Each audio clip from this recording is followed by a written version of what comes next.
people who have great ability to concentrate, great ability to focus, great ability to define and stay consistently within their priorities tend to be very successful in this world. And self-discipline is an essential component in that, whether you're talking about some kind of academic achievement, some kind of musical achievement or athletic achievement or whatever it is, some achievement in the realm of business or the arts or science, generally comes to people who are very focused and who understand how to order their priorities. In a word, they are disciplined people. I've always been disciplined myself, because I've always lived a disciplined life. I lived in a disciplined household, like there was no such thing as I don't want to. So even now, if I wake up and I don't want to do something, I don't need someone to tell me to do it, so I'll do it anyway. Being a man isn't about not feeling things. It's about acting the way you're supposed to act, regardless of how you feel. We act. We're men of action. We get things done. So the world got built. All of it. You need to become a man of action. Stop worrying about how you feel. Stop worrying about what you're supposed to be doing. How about that? But what happens is, if you believe that there's very little potential, how much action are you going to take? Nothing, little.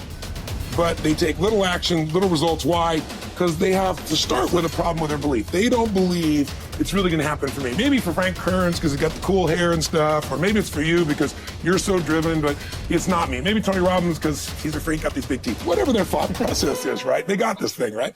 And when you take a little potential with a little action, what kind of results do you get? Lousy little results. And when you get little results, what does that do to your belief? You go, see, I told you this was a waste of time. And then what happens? You tap even less potential. You take even less action. You get even worse results, and your belief gets even weaker.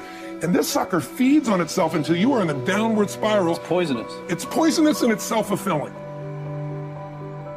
Now, what if something could happen that could come along and fill you with a sense of absolute certainty? Not like I believe, but where you know. In you guys' case, mine as well, we knew because we had to. Because we burned the boats. There was no other option. We had to find a way. We weren't going to live that way. We all did it in different ways and for different reasons, but in essence, that was it. If you get yourself in a state of certainty that this is going to work, I'm going to find a way, and if this doesn't work, I will make the way, then you tap a lot more potential. And when you're certain in your potential, you take massive action. When you take massive action, you really believe in something, you get great results. When you get great results, your brain goes, see, I told you I was a stud. I told you this thing would work out. Now you're even stronger. You tap more potential, take greater action, greater results. That's how you went from $300 in a week to $2,500 in 5 days to $100,000 in a month to $1 million in a day. Same thing with you. And we get momentum. That's why the rich get richer and the poor get poorer. If you just make a decision, it can be sometimes the day that starts you on a brand new journey. Sometimes when you look back on it, the day that you decided was just about as exciting as the day when you finally accomplished the project. That when you finally made the decision, you finally got through whatever barriers kept you from making that decision, and finally you made a decision. Now some decisions are incidental and some are small, and some are part of a working day. But sometimes decision making can be one of the most important days of your life. Maybe a decision you postponed, and now you understand the penalty of postponing that decision. You've got to do something, and finally you come to the conclusion, today is the day. I now decide. And whether you decide on a new direction, whether you decide on a refinement in philosophy, whether you decide to act when before you haven't acted, you decide on a series of things that you're going to do, you decide. Deciding can be such an incredibly important, very exciting, inspirational day. So that can be an incredible source of inspiration. Now, if you don't follow through, it's not going to last all that long. If you decide and then, postpone and you decide but you still don't get to it for a week or a month or a year, soon all that energy and that source of inspiration is all dissipated. I believe that the single most important skill is the ability to make effective decisions, because everything comes from decision. You only get new results if you take new actions. You only take new actions if that decision comes first. In other words, decision is the father or mother of all action. But not all decisions are equally good, as we all know. And the quality of our life comes down to the quality of our decisions. You want action. Action means you have to make some decisions along the way. And decisions, most people are so afraid to make the wrong decision, they don't make any decision. That is what you really need to be afraid of, being stagnant. So get up and go. That idea isn't going to execute itself. You have to do it, and you have to do it now. Don't wait anymore. Don't think anymore. Don't plan anymore. Don't contemplate anymore. Don't make any more excuses or justifications. Don't rationalize anything else. No. Take the risk. Take the gamble. Take action now. No complacency. By 66, Pompey had already earned the title Magnus, making him, in fact, and in name, Pompey the Great. He had reconquered Spain. He had served as Rome's consul not once but twice. He had defeated Spartacus in the Third Servile War. And now he was being sent to dispatch the Cilician pirates who terrorized the Mediterranean. Before he left, he stopped for a private consultation with the Stoic philosopher Posidonius, one of the great minds of the ancient world. Posidonius's advice might have seemed rather redundant. Be the best and always superior to others, he had told the ambitious general, quoting a line from the Odyssey. But Posidonius wasn't talking about achieving more victories over the enemy. He was talking about conquering the self, not honors, but being honorable. Plutarch tells us about a far less famous general and statesman in Greece, many generations before Pompey. Despite his brilliance on and off the battlefield, Epaminondas was appointed to an insulting minor office in Thebes. In fact, it was because of his brilliance that he was put in charge of the city's sewers. Instead of being provoked or despairing at his irrelevance, a number of jealous and fearful rivals thought it would effectively end his career.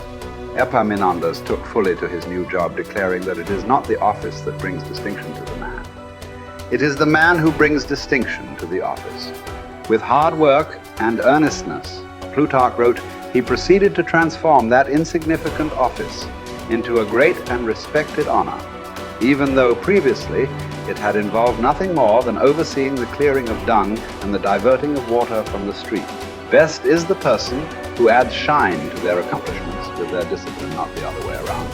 This is what Posidonius was trying to tell Pompey, although Pompey failed to fully realize it. In the end, it's not about what we do, it's about how we do it, and by extension, who we are. Too often, we find people choosing to be great at their profession over being a great human being, believing that success or art or fame or power must be pursued to the exclusion of all else. Does it have to be that way? Does being loved have to be at odds with being lovely? Or can temperance, as Cicero claimed, be the fine polish on top of a great life? Queen Elizabeth inherited the monarchy. Marcus Aurelius was selected for the purple as a boy.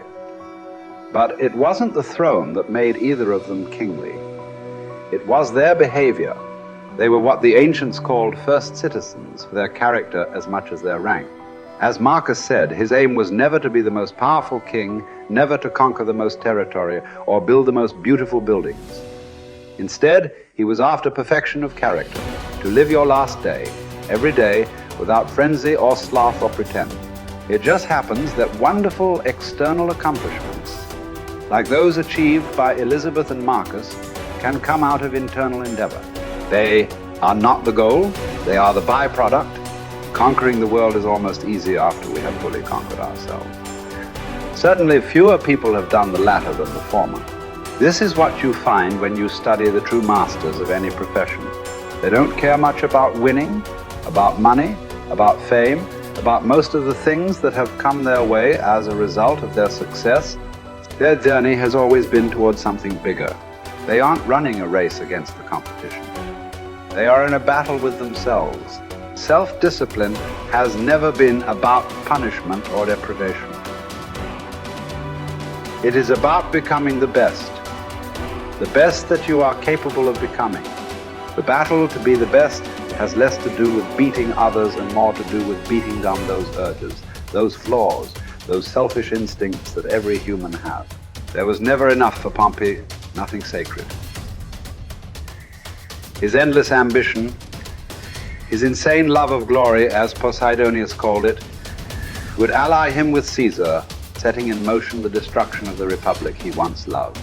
He would wake up to this Faustian bargain eventually and fight valiantly to preserve Rome, but it would be too late. He would be defeated by Caesar's armies at Pharsalus in a day, losing everything that he had acquired, and then shortly thereafter losing his life as well. His last words would quote another ancient playwright, Sophocles: "Whoever makes his journey to a tyrant's court becomes his slave, although he went there a free man. By chasing the wrong kind of best, fame, fortune, power winning, Pompey had chained himself to the worst. It cost him everything." As it does for all of us, when we compromise, when we relax our discipline, when we make exceptions and do what is expedient instead of what we know is right. History is replete with great conquerors. There are far fewer generals who were great people. Talented writers, groundbreaking scientists, incredible athletes, bold entrepreneurs. All these types are rare. Rarer still, and all the more impressive, are those who manage to achieve these feats without losing control of themselves, without becoming slaves to their ambition, to their careers, to their urges. Who will you be? What race are you running? Who are you trying to beat? And is it for the best